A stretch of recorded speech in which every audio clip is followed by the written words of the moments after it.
Tamil cinema நேயர்களுக்கு என்னுடைய அன்பு வணக்கம். வெல்கம் டு எம்டி திரை. இந்த ஷோவில் நம்ம என்ன பார்க்க போகிறோம் அப்படின்னா, இயக்குனர் பாலாஜி கேசவன் இயக்கத்தில் நடிகர் அசோக் செல்வன், அவந்திகா, எம்எஸ் பாஸ்கர், ஊர்வசி மற்றும் பலர் நடித்து வெளிவந்திருக்கிற திரைப்படம் தான் எமக்கு தொழில் ரொமான்ஸ். இந்த படத்தினுடைய துறை விமர்சனத்தை தான் நம்ம பார்க்க போகிறோம். இந்த படத்தினுடைய ஒன்லைன் ஸ்டோரி என்ன அப்படின்னா, சந்தேகப்படக்கூடிய காதலியிடம் போராடுற ஒரு காதலனுடைய கதை அப்படின்னே சொல்லலாம். இந்த படத்தில் அசோக் செல்வன் வந்து பார்த்தீங்கன்னா திரையுலகில் ஒரு மிகப்பெரிய டைரக்டர் ஆகணும் அப்படின்னு சொல்லி முயற்சி பண்ணிகிட்ருக்காரு. உதவி இயக்குனராகவும் வந்து பார்த்திங்கன்னா பணிபுரிஞ்சிட்ருக்காரு. அந்த சூழ்நிலையில் அவந்திகாவை காதலிக்கிறாரு. இது ஒரு பக்கம் போயிட்டுருக்க, இன்னொரு பக்கம் அசோக் செல்வனுடைய தோழி ஒருத்தர் தன்னுடைய கருவை கலைக்கிறதுக்காக தன்னுடைய கணவனாக நடிக்கும்படி கேட்குறாங்க. இவரும் வந்து பார்த்திங்கன்னா நடிக்கிறாரு. இந்த விஷயம் அவந்திகாவுடைய தோழி மூலமாக அவந்திகாவும் தெரிய வருது.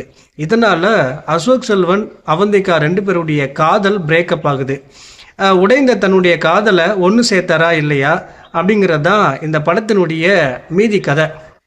இந்த படத்தை பற்றி அலசணும் அப்படின்னா, இந்த படத்தில் இருக்கிற சிறப்பம்சங்கள் என்ன அப்படின்னா, அசோக் செல்வன் அதாவது தன்னுடைய காமெடி கலந்த காதல் காட்சிகளில் சிறப்பாகவே நடிச்சிருக்காரு அப்படின்னு தான் சொல்லணும்.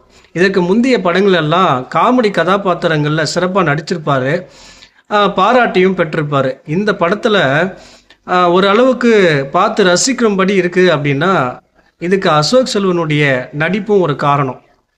அதே போல் அசோக் செல்வனுடைய காதலியாக நடிச்சிருக்கிற அவந்திகா ரொம்ப அழகாக இருக்காங்க. பட் நடிப்பில் இன்னும் கூடுதல் கவனம் செலுத்தணும் அப்படின்ற மாதிரி தோணுது. அதே போல் இந்த படத்தினுடைய இயக்குனர்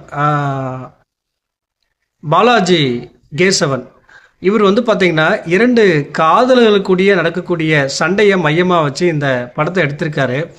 முதல் பாதி வந்து திரைக்கதையில் தோய்வாக இருக்குது, இரண்டாம் பாதியில் அதை சரி பண்ணியிருக்காரு. குறிப்பாக இரண்டாம் பாதியில் வரக்கூடிய காமெடி காட்சிகள்லாம் இந்த படத்துக்கு மிகப்பெரிய ப்ளஸ்ஸு. முதல் பாதியை மட்டும் கொஞ்சம் திரைக்கதையில் கூடுதல் கவனம் செலுத்தியிருந்தார் அப்படின்னா இந்த படம் வேறு லெவலில் ஹிட்டாக இருக்கும்.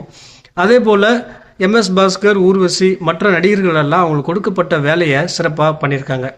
இந்த படத்தினுடைய கதை பழைய படங்கள் இருந்த அதே கதை அப்படின்னாலும் இந்த படம் பார்க்குறதுக்கு முக்கிய காரணம் அசோக் செல்வனுடைய நடிப்பு, இந்த படத்தில் நடிச்சிருக்கிற மற்ற நடிகர்கள். முதல் பாதியை கொஞ்சம் திரைக்கதையில் கூடுதல் கவனம் செலுத்தியிருந்தாங்க அப்படின்னா இந்த படம் வேறு லெவலில் ஹிட்டாக இருக்கும். மொத்தத்தில் இந்த படத்துக்கு நான் கொடுக்குற ரேட்டிங்கு 5க்கு 3. இந்த படத்தை நீங்கள் ஒரு முறை பார்த்து என்ஜாய் பண்ணலாம். ஓகே கைஸ், அடுத்த விமர்சனத்தில் சந்திக்கலாம். நன்றி, வணக்கம்.